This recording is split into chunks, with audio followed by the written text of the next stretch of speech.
Today's episode is brought to you by HERdacity. HERdacity is a nonprofit inspiring confidence in women to achieve their professional goals. For resources, networking opportunities, and a strong community of women, visit HERdacity.org to learn more. Welcome to HERdacious, a podcast for audacious women.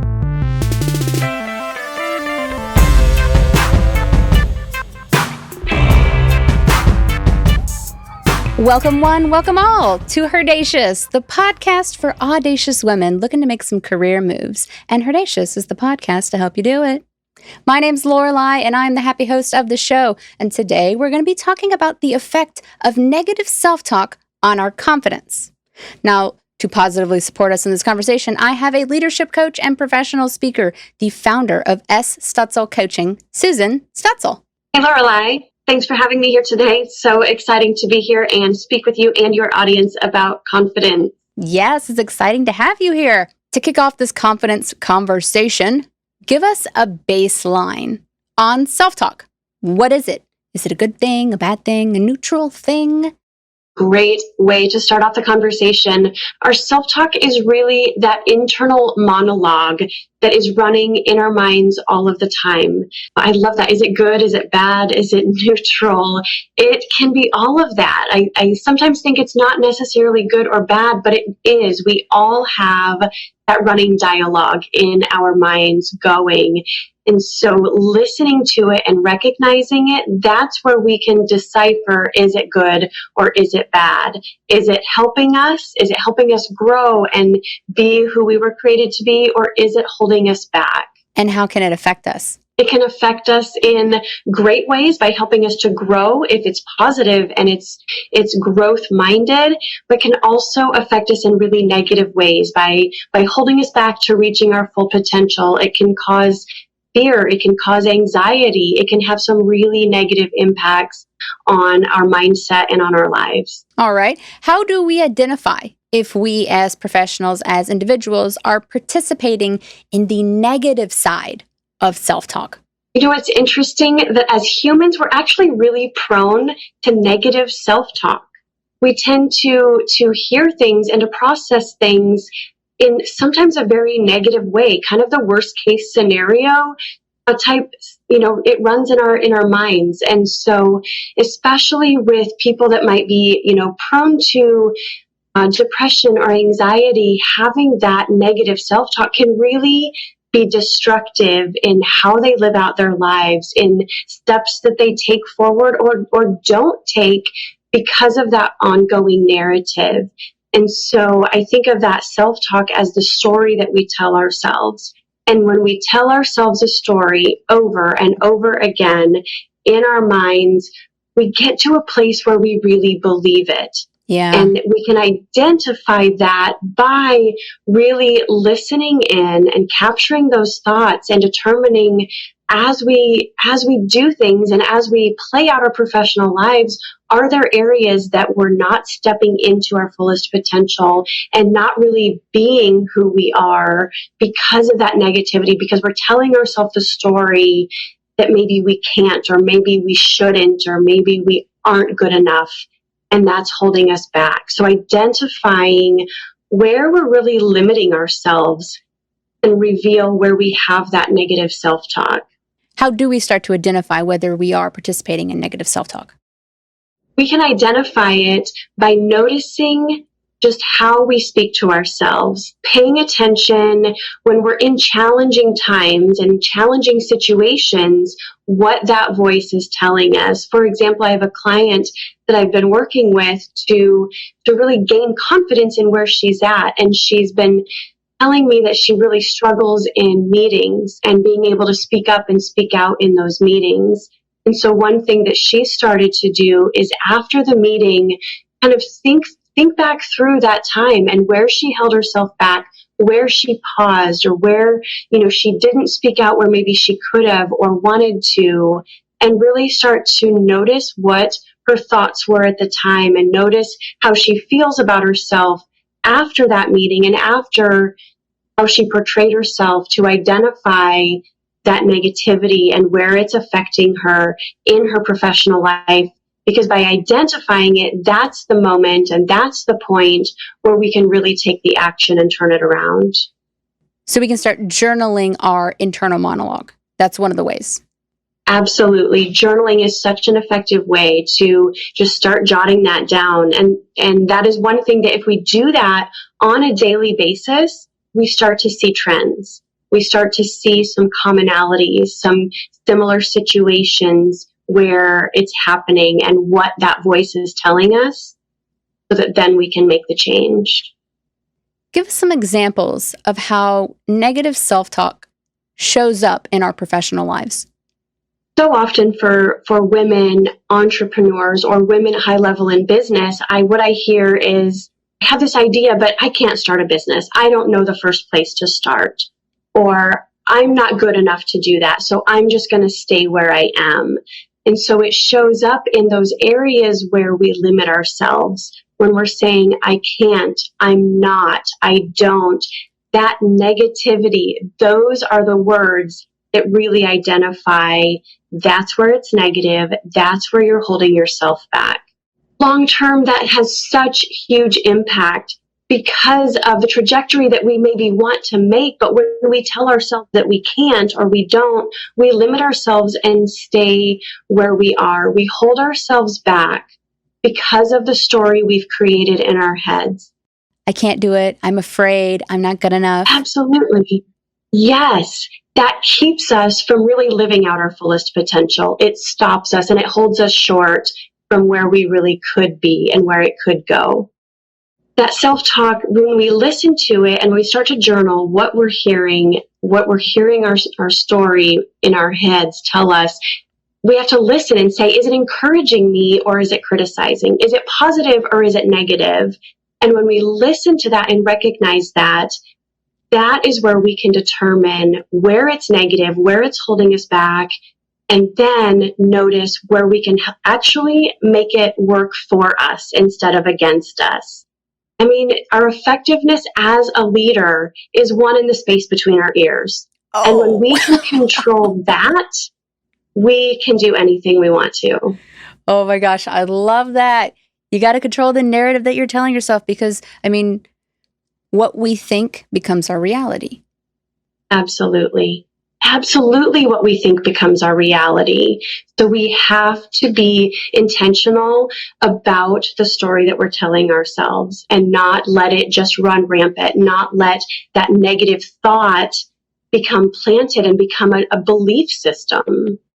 So that negative self-talk can really run rampant, like you mentioned. I think that could really end up tanking our confidence as professionals. How could that really play out for us as a woman in the workforce? As a woman in the workforce, that plays out in creating difficulties in decision making, really struggling with making that final decision because we don't have the confidence to believe that our decision is the right one. It can reveal itself through lost motivation, not wanting to move forward, not being excited about stepping forward and stepping into our potential. It can show itself as an inability to take criticism. When we get feedback that's a little bit constructive or critical of us, it can just completely tank our confidence and really hold us back because we were lacking confidence there already. And then when we add to that someone who's maybe even trying to help us through some feedback or criticism, it actually just feels like they're tearing us down. And that really feeds into the fear that we have. Often the lack of confidence really reveals itself in a place of fear and fear of the unknown, fear of stepping into who we are, fear of, I don't know what's next, so I'll choose to do nothing. Right, right. Well, to stay on this train for just another second, are there any women-specific hurdles when it comes to the whole negative self-talk thing, specifically in the workplace or on our career trajectories? Absolutely, there are women-specific issues. Yay! I mean, we've all heard the statistic that men will apply for a job if they meet 60% of the qualifications.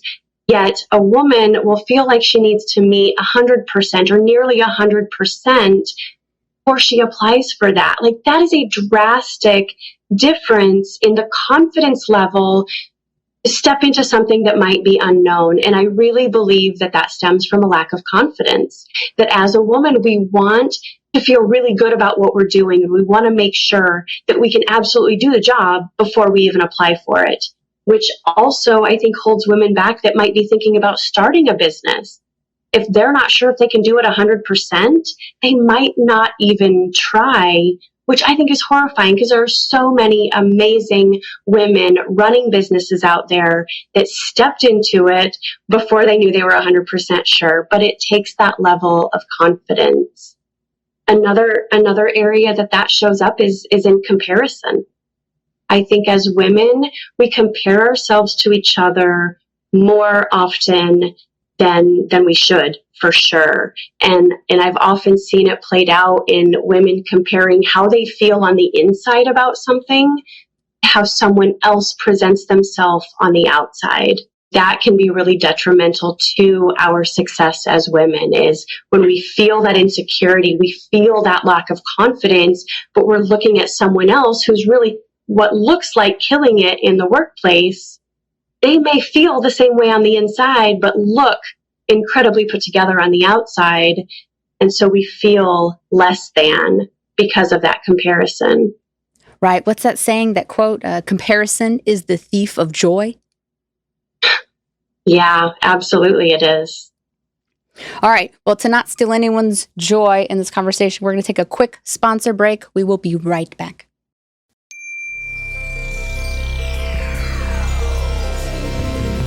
Hi, Barbie here from Moonray, husband and wife indie pop duo. If you enjoy the intro music, we invite you to listen to our debut EP, Honeymoon, streaming now on all platforms. Visit www.moonray-music.com for more.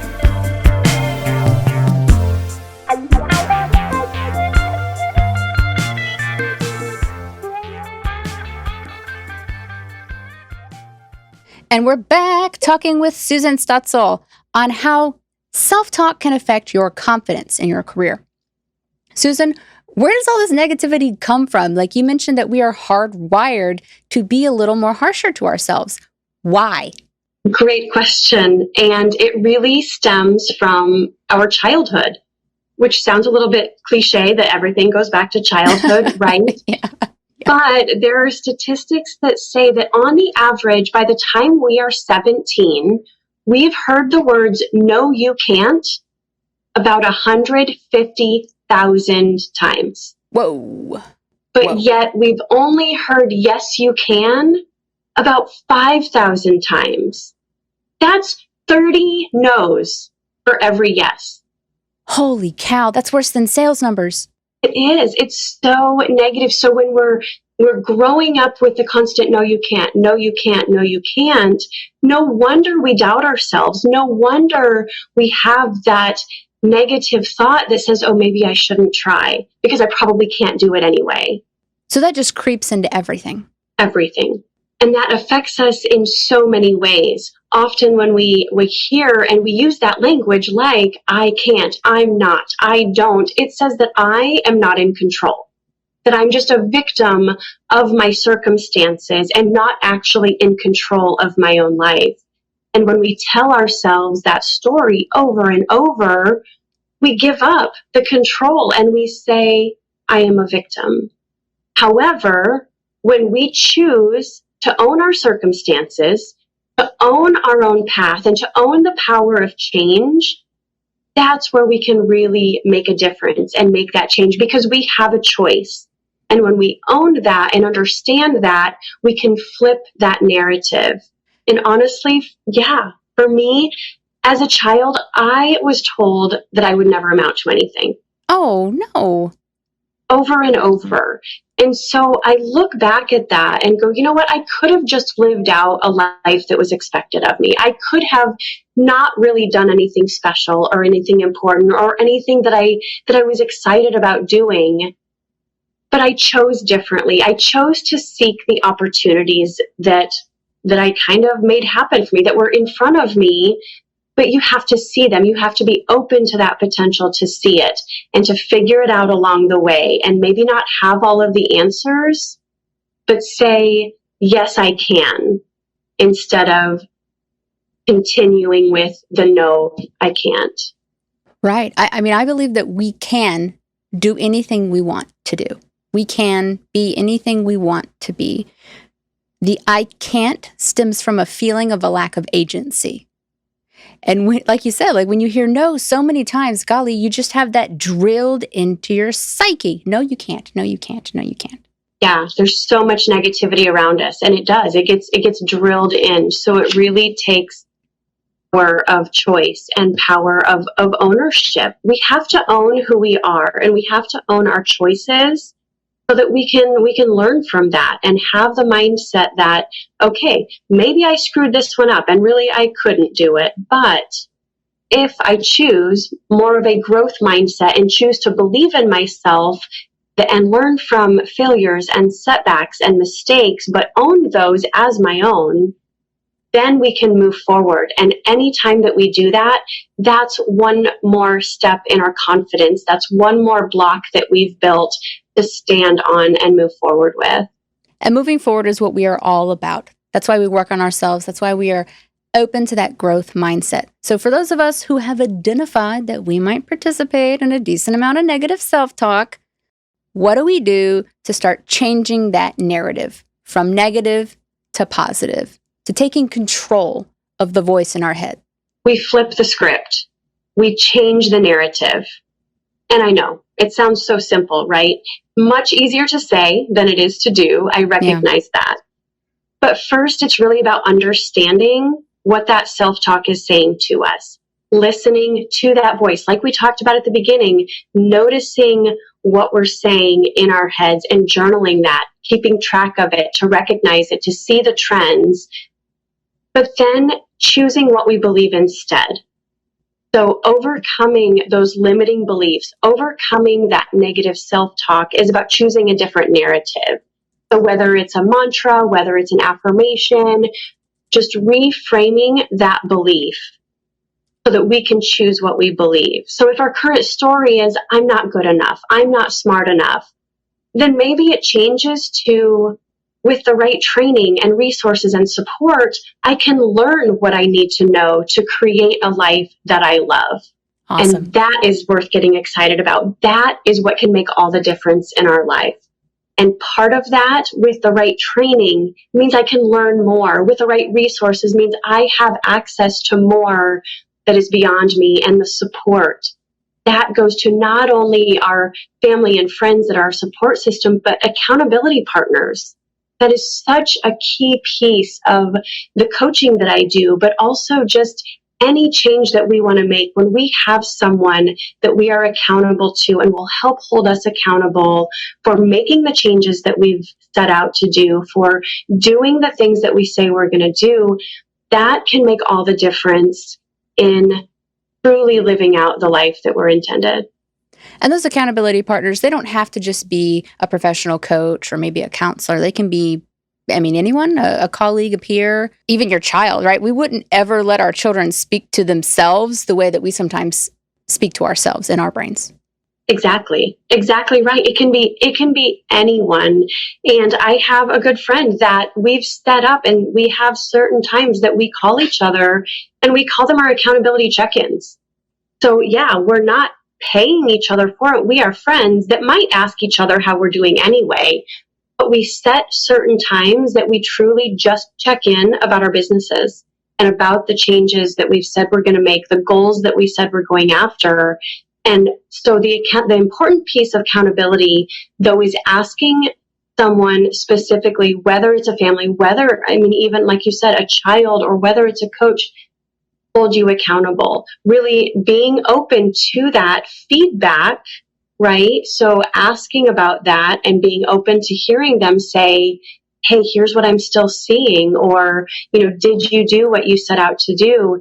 That's an important part of it. And in that change and in that reframing and developing the confidence, one of my favorite quotes is from John Maxwell. He said, if we want to change our lives, we have to change the way we think of ourselves. If we want to change the way we think of ourselves, we need to change the way we talk to ourselves. Oh, that sparkles. That is powerful. Yes, that I just love because it does. It all stems how we talk to ourselves. As we are changing how we talk to ourselves, we have to work on rebuilding our confidence while also monitoring, that sneaky little negative self-talk voice going on in our head. How do we stay strong in that process? And what does that process look like? It takes discipline. It's hard. But with discipline, we can recreate habits. Because if our current habit is the negative self-talk, then we have to recreate a habit. We have to replace it. Because if we just try to stop doing something, it's much harder if we don't choose what we're going to fill that void with. So we have to choose by recreating, by replacing it with something positive. So when that limiting belief, when that negative self-talk reveals itself, it's about taking the thought captive and really deciding, am I going to let this take hold? Or am I going to stop it where it's at and not let it stay in my brain and tell the story over and over? I'm going to choose something different. So pausing and acknowledging the thought, that's okay. But then ask, even, why is it coming up for me? Does it come up for me when I'm around others? Does it come up for me when I'm alone? What's the situation that we're in that we're starting to notice? And that's where the journaling can be really, really important and really impactful for us to notice not only the trends in what we're saying, but in the situations where they come up. And then reframing it into something positive. But we have to be careful there too, right? Like, I don't think it's just as simple as the Stuart Smalley, like, I am good. I do have friends, people like me. It's not just flipping it on its head, but it's actually defining it and making it something that you can believe. Because we can't just go from no to yes. Like, our brains don't understand that. We have to tell it something different. And so we have to create that new story, and then we act on it. So we create the story that we want to believe, that we know that we can believe with enough support, with enough repetition, and then we act on it and we do it and we become that person, that confident woman that we're created to be. And we step into that with nothing held back. Thank you. I feel like you have held nothing back in this conversation. So to wrap us up, give us some more resources that we can continue this journey of agency and confidence moving forward with positive self-talk. Absolutely. Two of my very favorite books on this subject are Mindset by Carol Dweck, where she really dives into the fixed mindset versus the growth mindset. That was so instrumental in my learning and my growth, and absolutely love the work that she has done. Another book by Dr. Carolyn Leaf is Who Switched Off My Brain, which gives a lot of really great information on the research she's done as far as the neural pathways in our brain and how we can really make that change by flipping the script, by adding in that positivity. And of course, I'd love for you to check out my website where I have more information on the growth mindset by creating confidence, by defining success on your own terms. Oh my gosh. Thank you so much, Susan. We are definitely going to be talking about somebody who defines success on their own terms in this episode's Femme Fact. So Susan, you got kids, right? I do. They in grade school, right? They're coming home with their art assignments, and I'm sure you're really proud. You post them on the fridge. Absolutely. Absolutely. My kids are 13 and 16 right now. And so, yes, I've been a huge proponent of really feeding into their skills and their strengths and helping them to be everything that they were created to be. That's awesome. I'm sure you probably did the same thing when you were a child, brought those wonderful little artwork pieces home to your parents where, I'm sure they displayed them in pride somewhere around the house, despite probably how not great they were. we all aren't born artists, and that's totally okay, right? Right. But our loved ones are able to look past the chaos and appreciate our work. And in some cases, they might even keep our creations well into our own adulthood, whether that's for nostalgia or blackmail purposes. That's totally up to you and your parents. So true. Right. Now, The way that Yayoi Kusama's parents reacted to her amazing adolescent artwork was probably the polar opposite of some of those warm, fuzzy feelings that we were just kind of discussing. Yayoi Kusama, a 92-year-old Japanese contemporary artist working primarily in sculpture and installation that play on themes revolving around feminism, minimalism, psychological and sexual themes, is credited for being one of the most important artists to come out of Japan. However, her artistic beginnings had a pretty rocky start. Born in 1929 in Matsumoto, Japan, Yayoi Kusama was the youngest daughter of a well-off Japanese family who followed the cultural traditions, roles, and social expectations very strictly. From the beginning, Yayoi had a love for art and a desire to pursue it professionally, but her family was not okay with that. They dismissed the idea as ludicrous, instead urging her to become a housewife, which was and is a desired norm in Japan. Yayoi was stubborn, though, thankfully, and continued with her creative work. But her mother was even more stubborn than she was and would literally take Yayoi's artwork away from her and also cut her off from being able to buy art supplies. So Yayoi worked around the problem by foraging for everyday items that she could use as replacements for her art supplies. When she started working at a factory, she filled her days by drawing pictures and paintings of flowers and people. Even though from the age of 10, Yayoi was already implementing a very particular and peculiar artistic style that she is so well known for today: polka dots. Many of her childhood sketchbooks are filled with drawings of polka dot motifs, which were supposedly representative of hallucinations she had in response to her harsh family dynamics. Eventually, Yayoi ended up attending and graduating from the Kyoto Municipal School of Arts and Crafts. She later hosted 2 solo exhibitions displaying over 200 produced works at her local community center. By the late 50s, her solo exhibitions garnered quite a bit of international attention and an invitation to feature one of her watercolor pieces at the Brooklyn Museum in New York, which opened the doors to establish herself in America. As the demand for Kusama's art in the United States grew, as well as her parents' displeasure, in 1958, Yayoi decided to shift her focus to the westernized region, and as a parting gift, she set thousands of her art pieces on fire, which was understood to be a cleansing of her past. Once in America, Yayoi started shifting the focus of her work to the pop art scene. Her name and fame skyrocketed after she put on an exhibition in New York of people in the nude, adorned with vividly painted polka dots, which was slightly more radical back in the 60s than in present day. Now, fast forward 50-ish years, and Yayoi's trademark polka dots are the talk of the internet. They are everywhere. And on Instagram, in particular, images of neon-colored walls and gallery spaces are covered from floor to ceiling with these amazing dots, all in different colors and shapes and sizes. Some of these gallery spaces lay bare of anything besides the walls, while other exhibitions incorporate sculptures of pumpkins and fungi, which are also adorned with those really cool polka dots. Yayoi's dots became such a trend that designers like Louis Vuitton and Marc Jacobs have created lines in collaboration with her art. Despite the rainbow of colors and optimistic aura that Yayoi's exhibitions emit to art appreciators, it is a stark contrast to Kusama's personal life. I've mentioned some of the initial challenges that Yayoi faced and overcame, which was quite remarkable, as she was able to break from tradition in a time and society where doing such a thing was really, really difficult. Unfortunately, Yayoi's difficult childhood gave way to manic hallucinations that have persisted into adulthood.